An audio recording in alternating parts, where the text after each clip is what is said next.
Right now, you are watching this video on a screen. But how did it reach you? Every day, we send billions of emails, stream endless hours of 4K video, and instantly talk to people on the other side of the planet. We tap a piece of glass and magic happens. But it's not magic. There is no cloud. The internet isn't an invisible mist floating in the sky. It is a massive, physical machine. It is the largest and most complex piece of infrastructure humans have ever built. And today, we're going to look under the hood. This is how the internet actually works. To understand the internet, we need to start with the relationship between two entities, clients and servers. You are the client.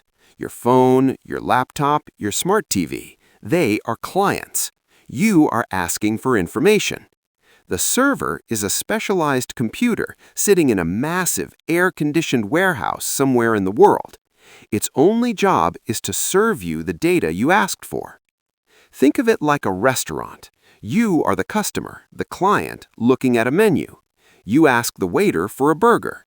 The waiter goes to the kitchen, the server. The kitchen cooks it up, and the waiter brings it back to you.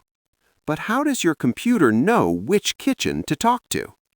If you want to send a letter to a friend, you need their address. The internet works the exact same way. Every single device connected to the internet has a unique postal address. We call this an IP address, which stands for Internet Protocol. Computers are great at reading numbers like 142.250.190.46, but humans are terrible at it. Imagine if, to go to YouTube, you had to type that string of numbers into your browser. Instead, we use words, youtube.com. But since computers only understand numbers, we need a translator. Enter DNS, or the Domain Named System. DNS is the phone book of the internet. When you type in youtube.com, your computer instantly asks the DNS for the matching IP address. Once it has the address, it connects you directly to the server. And all of this happens in milliseconds. Okay, so you've found the server and you've requested this video. The server now has to send the video back to your phone. But it doesn't send it as one giant file. Imagine trying to mail a built Lego castle to your friend. It wouldn't fit in the mailbox. Instead, you'd take it apart, put a few pieces into thousands of separate envelopes, and mail them individually with instructions on how to rebuild it.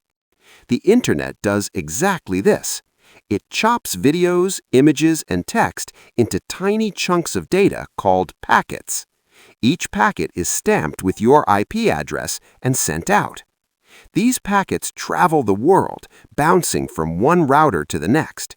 Routers are like traffic cops, directing your packets along the fastest possible route. And the crazy part? The packets might take completely different paths.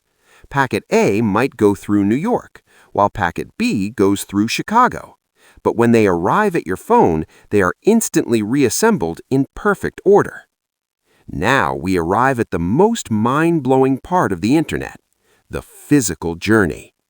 You are probably watching this on Wi-Fi or 5G. Because of that, people assume the internet is in the air, bouncing off satellites. But it's not. Wi-Fi is just the very last few feet of the journey. Once your request hits the router in your house, it goes into a physical wire. That wire goes to a box on your street, which connects to thicker fiber optic cables underground, which connect to giant data centers. And if you request a website hosted in Europe and you live in the US, your data travels through cables at the bottom of the ocean. There are hundreds of submarine cables crossing the world's oceans right now. They're about the thickness of a garden hose, carrying lasers that pulse millions of times a second. 99% of all international data goes through these cables.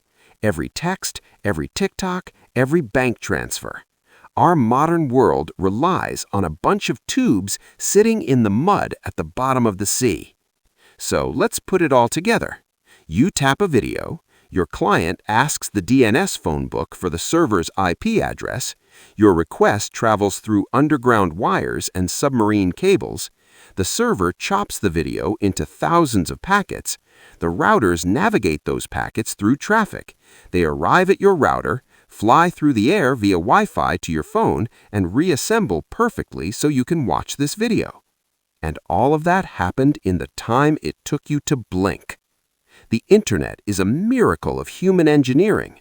It's a chaotic, massive, physical machine that somehow works perfectly almost every time. If you learned something new today, hit that like button. It sends a packet to the YouTube servers telling them to share this video with more people. Subscribe for more deep dives into how our world works. As always, thanks for watching, and I'll see you in the next one.